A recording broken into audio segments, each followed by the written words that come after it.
Israel ও ইরানের হামলা পাল্টা হামলা দেখে চীন, রাশিয়া ও পাকিস্তান প্রকাশ্যে কথা বললেও অনেকটাই আড়ালে ছিলেন উত্তর কোরিয়ার প্রেসিডেন্ট কিম জং উন। তবে এবার সম্মুখে আসলেন পরমাণু শক্তিধর দেশের এই রাষ্ট্রপ্রধান।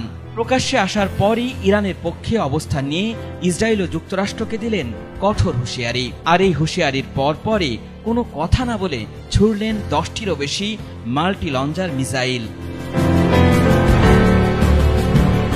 ইরানের গত কয়েকদিনের টানা হামলায় ইসরায়েলের অবস্থা এমনিতেই নাজুক। তার উপর পরমাণু শক্তিধর কিম জং উনের এমন আচরণ দেখে অবাক হয়েছে গোটা বিশ্ব। তবে কি যুদ্ধের মোড় নতুন দিকে গড়াচ্ছে? এদিকে যুক্তরাষ্ট্র ইসরায়েলকে ইরানের হামলার অনুমোদন দিয়েছে। সরাসরি যুদ্ধে না জড়ালেও পিছন থেকে মূল কলকাঠি নাড়ছে ডোনাল্ড ট্রাম্প।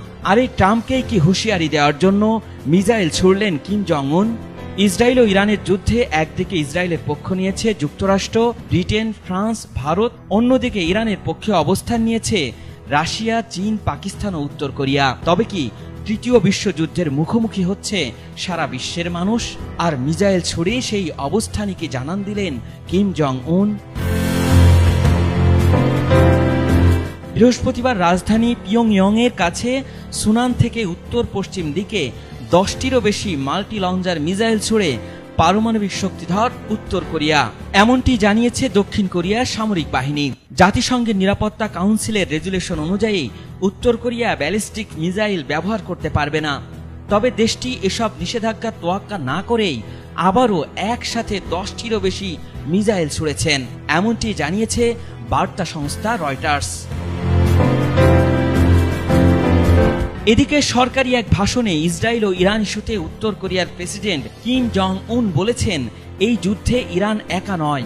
উত্তর কোরিয়ার সেনাবাহিনীকে যুদ্ধ প্রস্তুতির সর্বোচ্চ স্তরে নিয়ে আসা হয়েছে। আমরা কঠিন সময়ে আমাদের মিত্রদেরকে ত্যাগ করি না, আমরা ইরানকে সম্পূর্ণরূপে সমর্থন করি। মার্কিন যুক্তরাষ্ট্রের সামরিক আগ্রাসন এবং চাপ নীতি আমাদের জানা। আমরা আমাদের বন্ধুদের পাশে দাঁড়িয়ে আছি।